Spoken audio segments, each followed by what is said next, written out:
If you're over 60 and still jogging for your health, stop. Because the research now shows it's doing the exact opposite of what you think. And I can prove it in 60 seconds. I'm Dr. Maya. I run on decades of peer-reviewed clinical research in geriatric sports medicine, orthopedics, and rehabilitation. No gym bias, no supplement deals, just the evidence. And here's what the evidence says. After 60, your cartilage has lost water, lost elasticity, lost its ability to absorb shock. Your bones are thinner. Your muscles are shrinking. Your balance nerves are slowing down. This is an opinion. It's measured, documented biology. Now, here's why your workout matters. Every single stride you take while jogging sends a ground reaction force through your joints equal to 3 to 4 times your body weight. At 35, your cartilage absorbs that. At 65, it doesn't. That force isn't building you up. It's grinding you down, accelerating the exact damage you're trying to prevent. But jogging isn't even the worst one. There is one exercise, still recommended in gyms everywhere, that orthopedic specialists now call the single most dangerous movement for anyone over 60. It targets your spine. The damage is silent, and by the time the pain hits, the harm is already done. Today, I'm naming it. I'm showing you exactly what it does, and I'm giving you the research-backed replacements that actually build strength, protect your joints, and keep you independent. Stay with me. This changes everything. Before I name the worst exercise, I need to clear something up, because the internet is full of dangerous advice aimed at seniors. And the worst part? It sounds completely reasonable. Myth 1. Just stretch every morning and your joints will feel better. No. Stretching alone does not rebuild a joint. It does not reverse cartilage loss. It does not rebuild muscle. And for seniors with declining balance nerves, unsupported stretching can actually increase your fall risk, pushing joints into unstable positions your muscles aren't strong enough to hold. Myth 2. The leg press machine is safe because your back is supported. This one is dangerous precisely because it sounds logical. Yes, there's a pad behind your back, but to use that machine, your hips must flex past 90 degrees against a heavily loaded platform. At that depth, your pelvis tilts backward. Your lumbar curve, the natural inward arch your spine depends on, disappears completely. You are now pushing heavy weight through a flattened spine. Orthopedic specialists don't call that supported. They call it one of the most compromised positions an aging spine can be loaded in. Myth 3. Upright rows build great shoulder strength. Wrong. The upright row forces your shoulders into extreme internal rotation while lifting a load. As your elbows rise past shoulder height, a narrow corridor beneath your shoulder blade gets crushed. Inside that corridor sits your rotator cuff tendon, your bursa, and your biceps tendon. Every rep grinds them against bone. The result? Impingement, tendinitis, rotator cuff tears. Myth 4. Rest is the safest thing for aging joints. There's a real clinical case behind this one. An 82-year-old trainer named Harry King was told by his doctor to stop all movement. No stairs, no walking, no exercise, to protect his arthritic knees. The result? Rapid weight gain, deteriorating health, accelerated decline. The modern clinical consensus is unambiguous. Total inactivity makes everything worse, faster. The goal is never to stop moving. The goal is to stop moving wrong. And none of these, not the stretching, not the leg press, not the upright row, is the worst exercise I'm about to show you. That one is something entirely different, something far more common, something you've almost certainly done in the last month. Keep watching. Here's what's actually happening inside your spine. And once you understand this, you will never look at a crunch or sit-up the same way again. Between every 2 vertebrae in your spine sits a disc. Think of it like a jelly donut. Tough outer ring, soft gel center. That gel center is what absorbs shock. It's what gives your spine its flexibility and its ability to handle load. Now, here's where age becomes everything. After 60, those discs dry out. They lose water content. They get thinner. The outer ring becomes brittle. Small cracks form. This isn't disease. This is biology. This is every human spine over 60. Now watch what happens during a traditional crunch. You lie on the floor. Your lumbar spine flattens against the ground. That natural inward curve, gone. And then you repeatedly flex your torso forward, over and over. Every single repetition compresses the front edge of those already dehydrated discs and forces the gel center backward, toward your spinal canal, toward your nerve roots. Picture squeezing one side of that jelly donut. The jelly goes out the other side. In a young, hydrated disc, manageable. In a disc that's already dry, already cracked, already compromised, which describes virtually every adult over 60, that repeated pressure is exactly how disc herniations happen. That is how sciatica develops. That is how a Tuesday morning workout becomes 6 weeks of debilitating leg pain. And there's a second layer of damage nobody talks about. Most seniors don't have enough abdominal strength to complete a crunch correctly, so they compensate. They lace their fingers behind their neck and yank their skull forward to get the rep done. That motion places the cervical spine, your neck, under extreme flexion and tension. And the majority of adults over 60 already have cervical spondylosis, degenerative narrowing of the neck vertebrae. That repeated yanking compresses already narrowed nerve channels and sends pain radiating down the arms. So let's call the crunch what it actually is. Not a core exercise, a spinal compression drill. And the research in geriatric sports medicine is unambiguous. Loaded spinal flexion is the single most hazardous exercise category for adults over 60. But here's what I need you to hold on to. The danger is not exercise. The danger is the wrong exercise. Your core absolutely must be trained. A weak core drives back pain, fall risk, and physical decline faster than almost anything else. But how you train it? That's everything. And that's exactly what comes next. Before the solutions, I need to tell you something. At the end of this video, I'm giving you what I call the neutral spine activation protocol. 3 movements, no equipment, 5 minutes, tonight. This protocol directly replaces every harmful spinal flexion exercise you've been doing and activates the deep core muscles your spine actually needs. Every movement comes straight from peer-reviewed clinical research on geriatric exercise prescription. But here's the thing. If you skip ahead to it now, it won't make sense. You need the context first. You need to understand why each movement is chosen and what it's fixing. So stay with me through the next section, because what I'm about to show you is where everything changes. Now, the solutions. In order of importance, starting with good, building to the one that changes everything. Number 3, the bird dog. Here's what you do. Get on all fours, hands under your shoulders, knees under your hips. Slowly extend your right arm straight forward. At the same time, extend your left leg straight back. Both limbs parallel to the floor. Hold for 3 full seconds. Return slowly, switch sides. That's 1 rep. Here's why it works. The bird dog trains your core in a neutral spine position. No compression, no flexion, no disc pressure. While your arm and leg extend, your trunk is fighting rotation, fighting extension, working to stay perfectly still.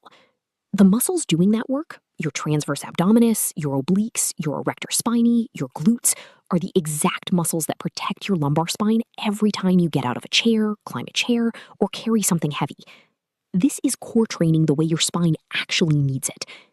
The 3-second hold is not optional. That pause is what separates stabilization from momentum. Don't rush it. Can't get on the floor safely? Keep both hands down and extend only the leg. Or do it seated. Extend one leg forward from a sturdy chair and hold. Add light wrist or ankle weights of 1 to 3 pounds when you're ready to progress. Number 2, the chair squat. Here's what you do. Stand directly in front of a sturdy chair, feet shoulder-width apart. Slowly lower yourself backward and down as if you're about to sit until your buttocks just graze the seat. Then immediately drive through your heels and stand back up. You are not sitting. The chair is your depth marker and your safety net. Here's why it works. A biomechanical study of adults aged 70 to 85 compared a standard squat to this exact chair variation. The chair squat placed primary demand on the hip extensors, your glutes, rather than the knee extensors. That shift matters. It unloads the patellofemoral joint, the joint behind your kneecap, which is one of the most common sites of arthritic pain in seniors. And here's the part that makes this exercise exceptional. It replicates the exact movement pattern you depend on most in daily life. Rising from a toilet, getting up from a couch, standing from a dining chair. You are not just exercising. You are training the movement that keeps you independent. Need support? Rest your hands lightly on the back of a chair in front of you. As your strength builds, work toward arms crossed at your chest. Number 1, the Kas Glute Bridge. Here's what you do. Lie on your back, knees bent, feet flat on the floor, hip width apart. Loop a light resistance band just above both knees. Press your knees gently outward against the band and hold that outward pressure the entire time. Drive your hips upward by squeezing your glutes until your body forms a straight line from shoulders to knees. Hold 2 seconds at the top. Lower slowly. Repeat. Here's why this is number 1. Most exercises only target the gluteus maximus, the large visible glute muscle. The Kas Glute Bridge with that band above the knees activates all 3 gluteal muscles simultaneously. The maximus, the medius, the minimus. Why does that matter? Because the medius and minimus are your pelvis stabilizers. They are the muscles that stop your knees from caving inward when you walk. They prevent the compensatory patterns that silently create knee pain, hip pain, and lower back pain in older adults. When they're weak, your spine pays the price. When they're strong, your spine is protected. All 3 glute heads, 1 movement, lying flat, 0 spinal compression, 0 joint shear, 0 fall risk. That is why this is number 1. No band yet? Perform the bridge without it. The glute maximus activation alone delivers significant benefit for lower back support and hip stability. Can't get down to the floor? A low firm bed or padded bench works identically. Now, your shoulders. 2 exercises destroying shoulders in seniors right now. The barbell upright row and behind the neck presses. Both force the shoulder into extreme internal rotation under load. As your elbows rise, a narrow corridor beneath your shoulder blade gets crushed. Your rotator cuff tendon, your bursa, your biceps tendon, all grinding against bone. Every rep. The outcome is always the same. Impingement, tendinitis, tears. Here's the replacement. The scapular plane lateral raise. Instead of lifting directly out to the side, raise your arms roughly 30 degrees forward from that position. That angle matches the natural resting position of your shoulder blade. Lift only to shoulder height. Thumbs slightly higher than your pinky fingers throughout. This keeps the humerus in perfect alignment with the shoulder blade. The subacromial space stays open, the tendon stays clear, and the medial deltoid gets trained safely. 1 to 3 pound dumbbells, or a light resistance band. The weight is not the point. The mechanics are. Pair it with the seated resistance band row. Sit tall in a sturdy chair. Loop a resistance band around your feet. Pull your elbows straight back and squeeze your shoulder blades together at the end of every rep.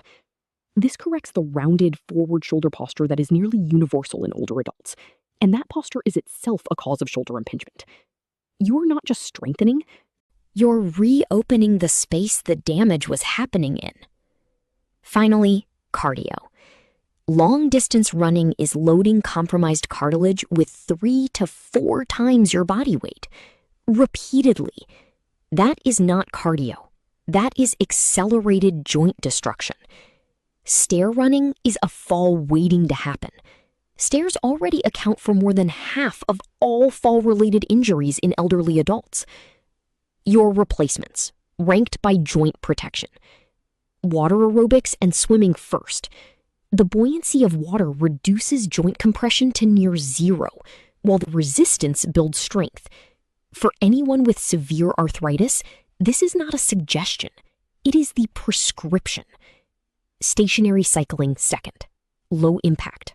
Controlled. No fall risk. Brisk walking on flat, even surfaces third. Research shows that discontinuous exercise, structured intervals of movement and rest, like interval walking or Tai Chi, produces lower fatigue in older adults than continuous steady-state effort. Work in rest. It is not weakness. It is science. One treadmill note. The moving belt pulls your foot backward with each stride, reducing demand on your posterior chain. Increase the incline by a few degrees to match the effort of real outdoor walking. That's your solution stack. Bird dog, chair squat, Kas Glute Bridge, scapular plane lateral raise, seated band row, low impact cardio. Every movement evidence-based. Every movement joint protective. Every movement designed for the body you actually have, not the one you had at 40. Stop for a second. Don't skip ahead. Stay here with me. 30 seconds. Picture tomorrow morning. You wake up, you sit up in bed, and instead of bracing, instead of that automatic, unconscious preparation for the pain that has become so familiar you barely notice it anymore, your legs just swing over the side. You stand up. Not because everything is fixed, not because this happened overnight, but because something has shifted. Because the muscles that are supposed to protect your spine are finally being trained to do their job. Because your joints are finally moving the way they were designed to move, instead of grinding under forces they were never built to handle. That's not a fantasy. That's what happens when you replace spinal compression with spinal stabilization. When you replace joint destruction with functional strength. When you stop training against your biology and start training with it. Think about Harry King, 82 years old, told by his doctor to stop all movement. No stairs, no walking, nothing. Rest was supposed to protect him. Instead, it accelerated everything. What turned it around wasn't more caution. It was the right movement. Precise, evidence-based, biomechanically sound. That's the bird dog. That's the chair squat. That's the Kas Glute Bridge. Not just strength exercises, rebuilding the foundation that daily life depends on. And here is what I need you to hear. The research does not say you are too old. It does not say your joints are too far gone. It says the wrong exercise accelerates decline, and the right exercise reverses it. You now know the difference. The people who feel it first are always the most skeptical.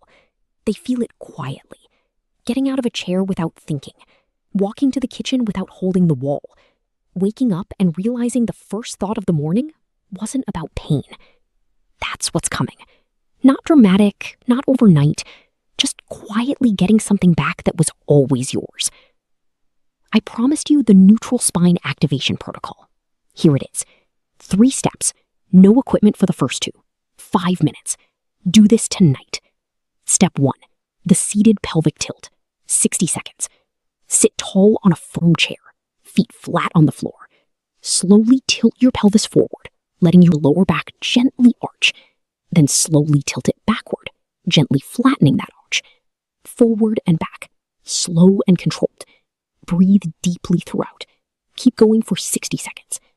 Why this first? Because before you train your core, you need to wake it up. The pelvic tilt mobilizes your lumbar spine with 0 load and 0 risk.